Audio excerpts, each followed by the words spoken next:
Hi everyone. हम लोगों ने एक साथ 3 महीने का सफ़र तय किया है। इसमें हम लोगों ने यूपीएससी के खिलाफ सारे केसेस जो सीसेट से तथा जीएस पेपर 1 से रिलेटेड थे उन केसेस के प्रोग्रेस को बारीकी से देखा है तथा उन बारीकियों में हम लोगों ने देखा कि कैसे यह केस सीसेट का मैटर तथा जीएस 1 का मैटर केट से लेकर सुप्रीम कोर्ट तक यात्रा की।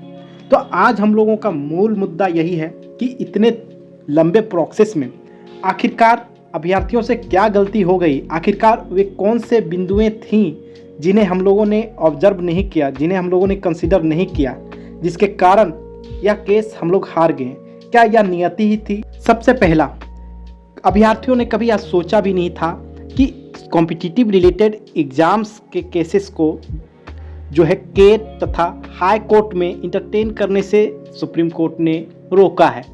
और अगर किसी कॉम्पिटिटिव एग्ज़ाम के केसेस को इंटरटेन भी किया जाता है तो उसका जो इंटरटेन करने का क्राइटेरिया है वह बहुत ही नैरो है, अर्थात 3 आधारों पर ही उस तरह के पिटीशन को इंटरटेन किया जा सकता है।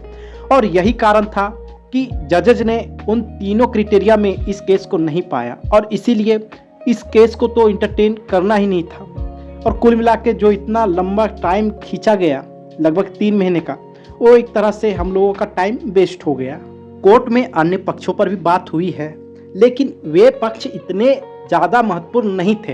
हाँ, यह बात सही है कि वे एस्पेक्ट्स भी उस केस को डायरेक्शन देने में मदद की, जैसे कि अभ्यर्थियों की संख्या कितनी है जो इस केस से प्रत्यक्षता ग्रसित हुए हैं, और जनरली पिटिशनर्स को 15 तक सीमित कर दिया गया। ये आर्गूमेंट्स काफ़ी बार दिया गया है। दूसरा, ग्राउंड प्रोटेस्ट। हम लोगों ने जनरली यह देखा कि 3 बार ग्राउंड प्रोटेस्ट के लिए सब लोगों ने तैयारियां की और जब यह तैयारियां पूरी हो गई तो लोगों को बुलाया गया। लेकिन जनरली हुआ क्या कि अभ्यर्थी उस ग्राउंड प्रोटेस्ट में शामिल नहीं हुए और बहुत ही सीमित होकर वह ग्राउंड प्रोटेस्ट रह गया। और यही कारण है कि पुलिस को जो है दमन करने का मौका मिल गया। साथ ही G20 का शिखर वार्ता भी शुरू होने वाली थी और उसकी तैयारियों को मद्देनजर रखते हुए दिल्ली में किसी भी तरह का प्रोटेस्ट आयोजित करना एक तरह से मनाही ही थी। और यह जरूरी भी था क्योंकि भारत अभी विश्व का नेतृत्व कर रहा है और भारत का इमेज भी बना के रखना बहुत ही आवश्यक होता है। साथ ही सिक्योरिटी का मैटर भी बहुत ही महत्वपूर्ण है। तीसरा बड़ा मुद्दा जो हमेशा सभी ने कहा है वह है कोचिंग पर ब्लेम करना। सभी ने कहा कि अगर कोचिंग वाले साथ होते तो इतनी दुर्गति इस केस की नहीं होती। तो जनरली इस बात को मानने में कोई अतिशयोक्ति होनी नहीं चाहिए कि इस केस को अपने मेरिट पर लड़ा जाना चाहिए था।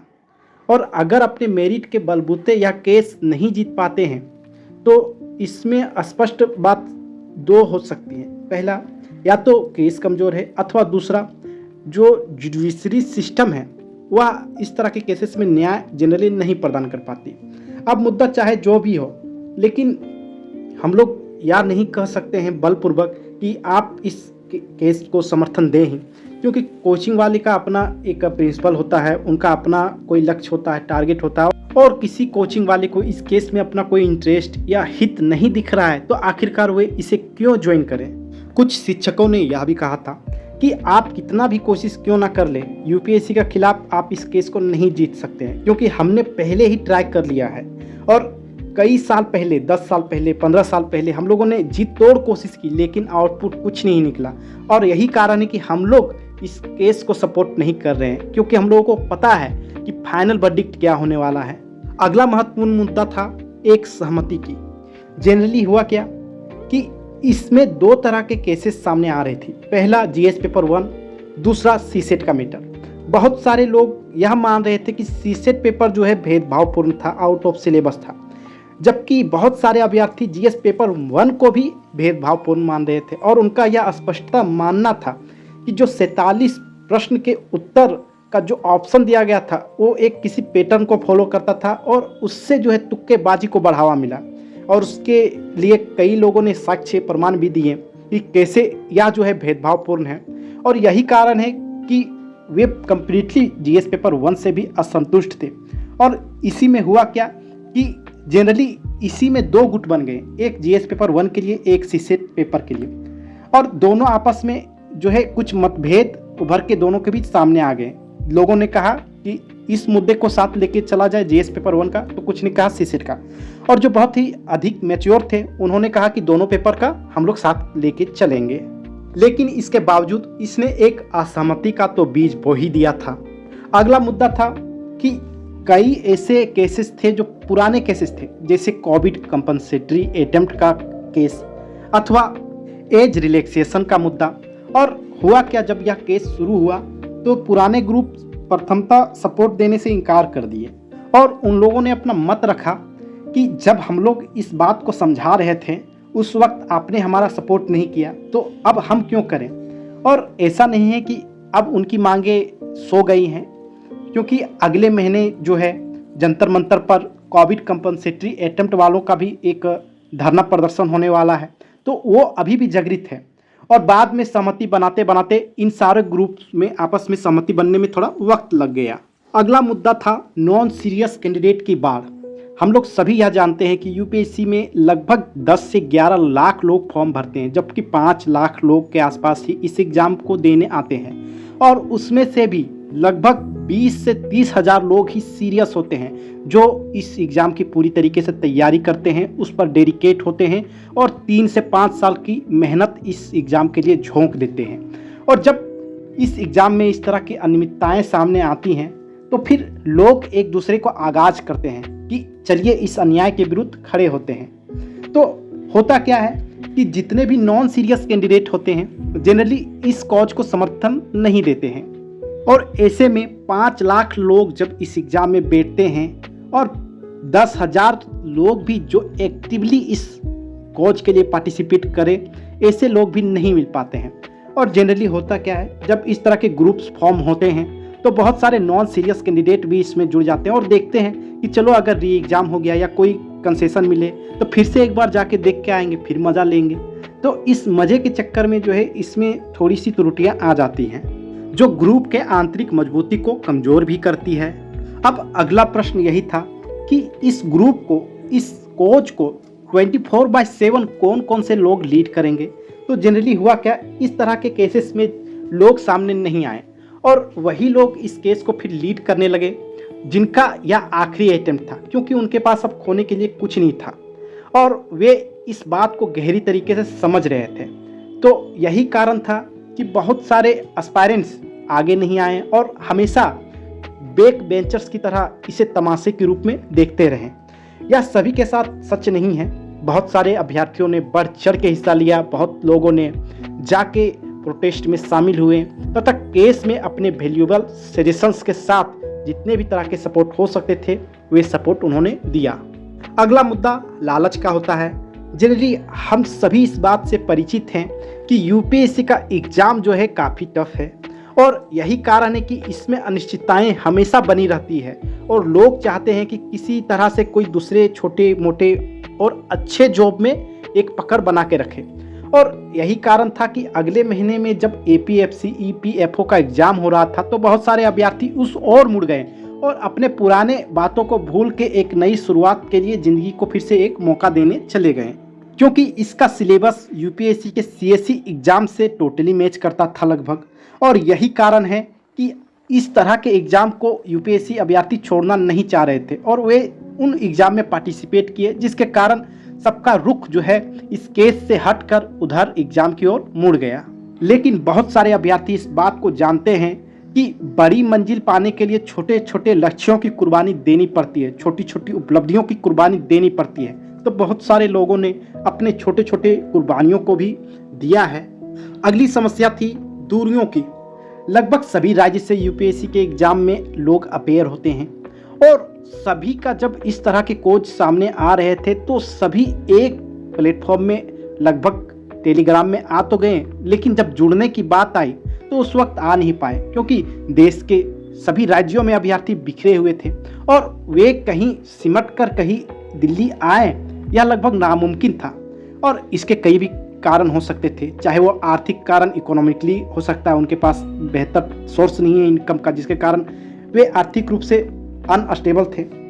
दूसरा हो सकता है कि वे लड़की हों और जनरली इस तरह के केसेस में जो है शायद ही कोई परिवार दिल्ली आने की इजाज़त दे दे महिलाओं को, लड़कियों को, तो यह भी नहीं होता है। लेकिन इन दोनों केसेस में हम लोगों ने देखा है कि ग्रुप ने जनरली इस तरह के केसेस में इकोनॉमिकली सपोर्ट भी किया और बहुत सारी लड़कियों ने अपने पेरेंट्स के साथ जो है दिल्ली इस प्रोटेस्ट को ज्वाइन करने के लिए भी आए थे। तो ये सब जनरली हुआ है, लेकिन ये बात भी पूर्णतः स्पष्ट है कि बहुत सारे लोग जॉब में थे और उन लोगों ने ये इस बात को बहाना बना के कहा कि हमारे पास समय नहीं है, हम तो पैसा तो दे सकते हैं लेकिन खुद का अपीयरेंस नहीं दे सकते हैं। और ऐसे में हुआ क्या कि यह जो है लगातार गिरता गया, आंदोलन प्रोटेस्ट में लोग गिरते गए। सबने यह सोचा कि मेरे एक ना जाने से क्या होगा, और यही एक सोच के कारण प्रोटेस्ट जो है विफल हो गया। इसके साथ ही दिल्ली में जो बाढ़ आई थी उसने भी इस आंदोलन को आंतरिक रूप से क्षति पहुंचाई है। पर सबसे बड़ी जो समस्या थी वह समस्या यही थी कि जो सीसेट का और जीएस पेपर 1 की समस्या है उससे अभ्यर्थी कितनी गहरी तरीके से परिचित हैं। क्या वे इस बात से पूरी तरीके से अवगत है कि आखिरकार इस बार की क्या निमित्ताएं थी। तो जनरली हुआ क्या कि कई अभ्यर्थी इस बात को सिर्फ बाहरी स्तर पर ही समझ रहे थे और सपोर्ट करने लगे, बाद में डिपोर्ट भी करने लगे। तो ऐसे में हुआ क्या कि उनका एक माइंड सेटअप नहीं हो पाया और वे एक तरह से बस समय के धारा के साथ बहने लगे थे। और जब कोई किसी चीज़ को कंट्रोल नहीं करता है तो उसका फ्लो स्पॉन्टेनियस होता है, और इसी फ्लो में वह कोर्ट के डायरेक्शन में सुप्रीम कोर्ट के माध्यम से होते हुए खारिज हो गया। और इस केस की जो सबसे बड़ी समस्या थी वह यही थी कि यह केस ही जो किया गया था वह एक बहुत ही बड़ी संवैधानिक संस्था के खिलाफ किया गया था, और यह संस्था खुद में ही एक भारी भरकम संस्था थी। पर इससे भी ज़्यादा क्षति इस बात से हुई कि एग्ज़ाम जो है मेंस का और केस के डेट का काफ़ी करीब आ गया था। केस की डेट 6 सितंबर को थी, जबकि मेंस का एग्ज़ाम 15 सितंबर से शुरू होने वाली थी। और इतने कम समय में कोई कमेटी गठित कर पाए और उसका रिजल्ट भी आ जाए, यह लगभग नामुमकिन था। अगर थोड़ा अधिक समय मिलता तो सुप्रीम कोर्ट हो सकता था संभवतः कि इस बात पर विचार करे कि एक कमेटी द्वारा गठित करके इस पर थोड़ा रिपोर्ट मांग लिया जाए। लेकिन अगर अब कमेटी गठित कर दिया जाता 6 सितंबर को तो इसका सीधा अर्थ यह था कि 15 सितंबर से होने वाले मेंस को पोस्टपोन कर देना। और इस तरह के केसेस में जनरली सुप्रीम कोर्ट शायद ही इस तरह के कभी कदम लेती है। और वैसे भी तब जब ऐसे केसेस को एसएलपी के माध्यम से ले जाया गया है, अगर यह नॉर्मल केस की तरह रिट पिटीशन के माध्यम से जाता तो शायद बहस करने के लिए अधिक वक्त मिलता और परिणाम संभवतः कुछ और भी हो सकता था। लेकिन इसमें पूरी तरीके से यह नहीं कहा जा सकता था कि इसमें जो है एस्पायरेंट्स के फेवर में निर्णय आ ही जाता। और जनरली इस बात पर सभी जोर दे रहे थे कि इस एंगल को भी एक्सप्लोर करने की आवश्यकता है कि आखिरकार पॉलिटिकल सपोर्ट इस मुद्दे पर क्यों ना लिया जाए। और जब ऐसी बात आई तो इसमें भी बहुत ही बेहतर तरीके से पॉलिटिकल सपोर्ट नहीं मिल पाया। जनरली हुआ क्या कि जब संसद में इस बात को उठाया गया तो बहुत ही गोल मटोल करके इसका उत्तर दे दिया गया तथा इसका निपटान कर दिया गया। और जब डिजिटल प्रोटेस्ट की बात हुई तो उसमें भी 500 से अधिक लोग शामिल नहीं हुए, और यही कारण है कि यह केस उतना स्ट्रांगली उठ नहीं पाया जितना इससे अपेक्षित था। और इन बातों को एनालाइज करने से यह तो स्पष्ट हो ही गया है कि ऐसे केसेस को जीतने की संभावना लगभग ना के बराबर होती है, लेकिन संभावना तो है ही। और इस बार की केस में बहुत सारी गलतियां जो है अभ्यर्थियों के द्वारा हुआ। बहुत सारे ऐसे थे जो नेचुरल थे, जैसे कि इस बार G20 का दिल्ली में बैठक तथा दिल्ली में बाढ़, ऐसी घटनाएं, और साथ ही सुप्रीम कोर्ट के पुराने आदेश जो इस केस को ले डूबी। पर ये सारे केस की खामियां नहीं हैं, ये सारे उन फैक्टर्स की खामियां हैं, उन परिस्थितियों की खामियां हैं जिसके कारण इस केस में सुप्रीम कोर्ट ने अभ्यर्थियों को राहत नहीं दी। हम लोग अगली बार यह देखेंगे कि आखिरकार इस केस की अब दिशा और दशा क्या होगी तथा क्या इसमें कोई होप बची है अथवा इसे छोड़ देना चाहिए। धन्यवाद।